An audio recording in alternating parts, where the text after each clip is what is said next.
市面上竟涌现出了一种名为车牌付的新型收费方式，号称能让汽车刷脸通行。你认为 ETC 会被淘汰掉吗？车牌付是否真的完美无缺？车牌付就是让车牌在高速收费站口能够刷脸，进而实现车辆的快速通过。目前它的发展趋势大有当年 ETC 替代人工收费的风范。那么车牌付具有哪些优劣点呢？要知道，车主使用车牌付时，只需要把微信平台或者支付宝平台与自家的汽车车牌号进行绑定，收费口的摄像头在监测到车牌后就可以实现直接的费用结算。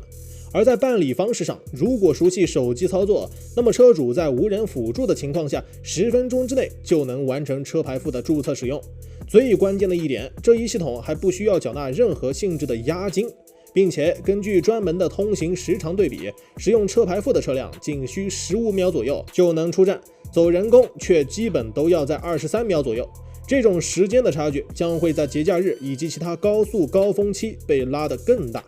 但与此同时，车牌付其实也存在着些许缺陷。首先呢，由于收费结算依靠的是车牌信息，且缴费流程完全自助，所以这也就代表着只要有牌子，收费站就可以直接从车主的银行存款中花钱。但众所周知其实高速上套牌出行的车辆屡见不鲜，一旦监测系统无法辨别真伪，就可能莫名的让千里之外的车牌真正的拥有者蒙受经济损失。其次那就是车牌付的办理前提是已经注册了微信支付、支付宝等网络支付程序，但走高速的并非全是对手机精通的人群，并且也有很多人不愿意对银行卡进行网络支付、免密支付的绑定，即使是愿意，也无法应对颇为复杂的电子注册流程。最后，如果车辆在高速上通行时，如果遇到了雨雪、大雾这种气候下的监测环境，也会让摄像头摸不着头脑。而车牌号由于能见度低或者被泥巴遮挡覆盖，就会让车牌付快捷通道成为名副其实的睁眼瞎。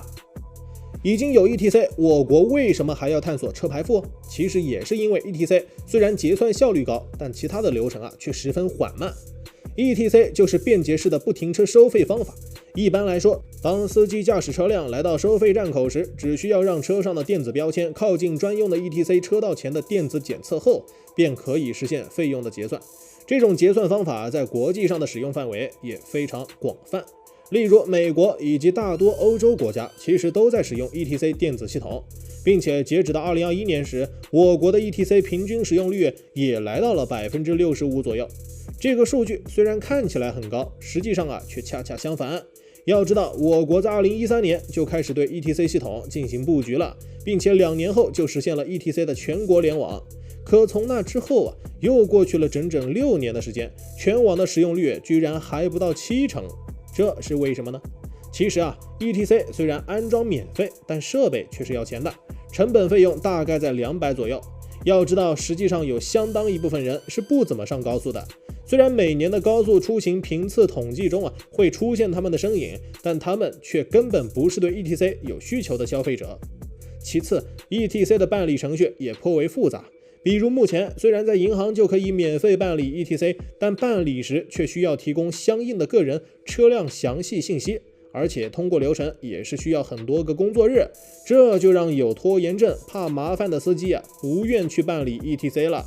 最后，这种电子不停车收费系统还只能用于高速公路，且可能存在各种原因影响到信号，导致无法正常使用。总而言之本来要更快捷的 ETC 却常常在办理程序、使用过程甚至是注销流程上出现很多的繁琐，所以目前对 ETC 略有微词的人其实也不占少数。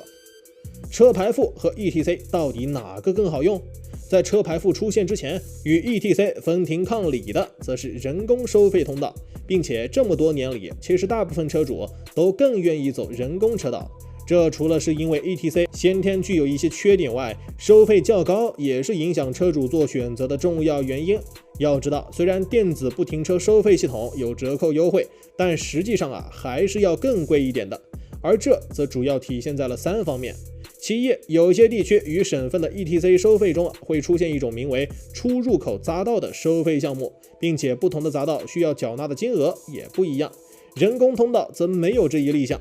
其二，二者计费的精确度也不同。要知道，高速收费站口的人工收费一般只结算到元这一货币单位，但 ETC 却能计算到分，这也就让车主们少享受到了很多的小福利。最后，在高速上的出行路线选择也会影响电子不停车收费系统的费用结算，但人工收费却没有这种困扰，因为人工 IC 卡只看出车辆在高速上的出入口信息，所以综合下来 ，ETC 虽然要比人工快捷，但费用却也要更高了。因此呢，大多数人走高速的时候会更愿意走人工通道。而到了现在，得益于大数据与互联网的发展，曾经极为稀有的网银操作已经不再生灭，支付宝、微信支付这些支付方式也逐渐融入到了人们的生活当中，并且在此基础上，车辆甚至都可以通过验证车牌号实现刷脸通行了。但显而易见的是，这种建立在互联网技术上的收费方式仍然处于发展的初期，因此呢，还具有着诸多难以解决的难题。与此同时，成熟的 ETC 技术却可以通过减少办理流程，提供更大的出行折扣来吸引更多的使用者。所以说，车牌付与 ETC 到底谁能笑到最后，还是要看哪一种收费方式能再次进行一次突破性的发展。不过相比而言，明显车牌付要更具冲劲一些，毕竟这种支付方式建立在互联网之上，因此完全可以期待在不久的将来会有更多新奇好用的功能登录车牌付软件。对此，你认为未来的高速公路收费方式主要会是哪一种呢？人工通道能保证自己的主流地位不易位吗？每天嗨科普，我是闪电哥，咱们下期见。